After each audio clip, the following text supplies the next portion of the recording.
Yes. अस्सलाम वालेकुम। बेटा, passion is the foundation of success. I repeat once again, passion is the foundation of success. इसका मतलब है कि जज्बा जो होता है ना, वो कामयाबी की बुनियाद होता है। दुनिया में जितने अजीम इंसान गुजरे, जितने कामयाब इंसान गुजरे, जो उनकी कॉमन क्वालिटीज हैं, उसमें एक क्वालिटी ये है कि वो जो काम भी करते थे वो पैशनेट होकर करते थे, उसको दिल से करते थे, वो उससे तंग नहीं आते थे। अगर आपने किसी भी चीज में अपना पैशन देखना है तो आप ये चेक करो कि इस काम को करने से मुझे उकताहट महसूस होती है या राहत मिलती है, मुझे खुशी मिलती है या मैं जल्दी तंग आ जाता हूं।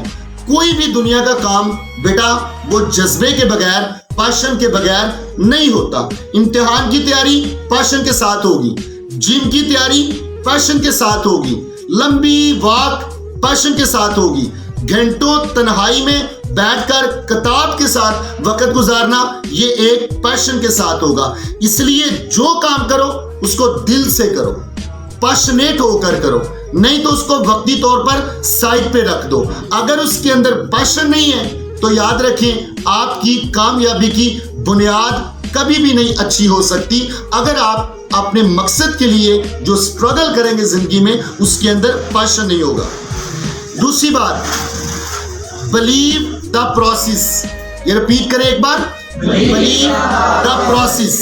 कि प्रोसेस के ऊपर यकीन रखें, हमेशा जिंदगी भर प्रोसेस पे यकीन रखें। आप लोग रिजल्ट पे यकीन रखते हैं, लेकिन कामयाब लोग, उनकी आदत होती है कि वो प्रोसेस पे यकीन रखते हैं। अब मैं आपको प्रोसेस एक मिसाल से समझाता हूं। आप सब ने बीज देखा है, बीज के अंदर ये पावर होती है कि वो एक दरख्त बन सकता है, लेकिन उस बीज को एक प्रोसेस से गुजरना पड़ता है, उसको अंधेरे में रहना पड़ता है, उसे जमीन बोस होना पड़ता है। जब वो थोड़ा बाहर निकलता है उसकी देखभाल करना पड़ती है, उसकी जड़ों में पानी डालना पड़ता है। वो एक प्रोसेस से गुजर कर फिर वो एक पौधा बनता है, फिर उसके ऊपर फूल लगते हैं, तब उसके ऊपर फल लगता है। अगर वो उस प्रोसेस से नहीं गुजरेगा तो क्या वो एक दरख्त बन पाएगा?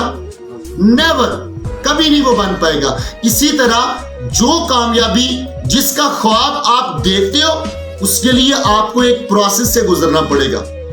आप सीएसएस करना चाहते हो, ऑफिसर बनना चाहते हो, कामयाब बिजनेसमैन बनना चाहते हो, तो आपको उस प्रोसेस से मस्त गुजरना पड़ेगा।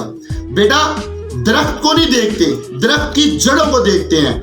दरख्त की जड़ों में पानी डाला जाए तो पत्ते खुद ब खुद सब्ज हो जाते हैं, शदाब हो जाते हैं। अगर जड़ों में पानी डाला जाए, बुनियादों में पानी डाला जाए, तो बेटा उसको फल जरूर लगता है।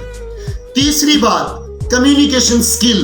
बहुत बार मैं आपको यह बात समझा चुका हूं कि दुनिया में जो कामयाब लोग होते हैं उनकी कम्युनिकेशन स्किल्स बहुत अच्छी होती हैं, क्योंकि सारी जिंदगी आपको बात करना पड़ेगी, लेन देन करना पड़ेगा, डीलिंग करना पड़ेगी, कुछ खरीदना, कुछ बेचना पड़ेगा, इंटरव्यू देना पड़ेगा, अपनी बात दूसरों तक पहुंचाना पड़ेगी। उसके लिए बहुत जरूरी है कि आपकी कम्युनिकेशन स्किल्स अच्छी हो, बात करने का ढंग अच्छा हो, मुंह से निकलने वाले अल्फाज वाज़िह हो, जुमला दुरुस्त हो, मुद्दे के ऊपर, मौजू के ऊपर आप बात करने वाले हो।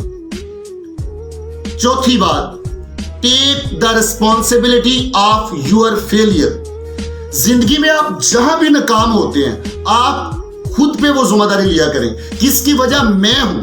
जैसे मैं आपको अक्सर ये कहता हूं, अभी भी आपको ये बताया कि जिन चीजों पे तुम लोग अमल नहीं करते हो उसकी वजह मैं हूं, कि मैं उसमें स्ट्रिक्टनेस नहीं इख्तियार करता हूं, या मैं आपकी सरजनिश नहीं करता हूं, मजम्मत नहीं करता हूं, उसका नोटिस नहीं लेता हूं, आपको एक्स्ट्रा फजूल टाइम दे देता हूं, तो आपके लिए आसानी हो जाती है, तो आप पंक्चुअल नहीं होते, तो हमें वो उसमें नाकामी हो जाती है कि हमारी बात के ऊपर अमल नहीं हो रहा। लिहाजा अगर आप लोग जिंदगी में जो नाकामी भी है, आप पढ़ नहीं सके, आप आगे नहीं बढ़ रहे, आप रेगुलर नहीं हो पा रहे, आप मुनज़्ज़म नहीं हो पा रहे, आप वॉक नहीं शुरू कर पा रहे, आप एक्सरसाइज नहीं शुरू कर पा रहे, आप आज टाइम टेबल बनाते हो, कल तब्दील कर लेते हो, उसके ऊपर स्ट्रिक्ट नहीं हो पाते, इस्तकामत नहीं आ पाती,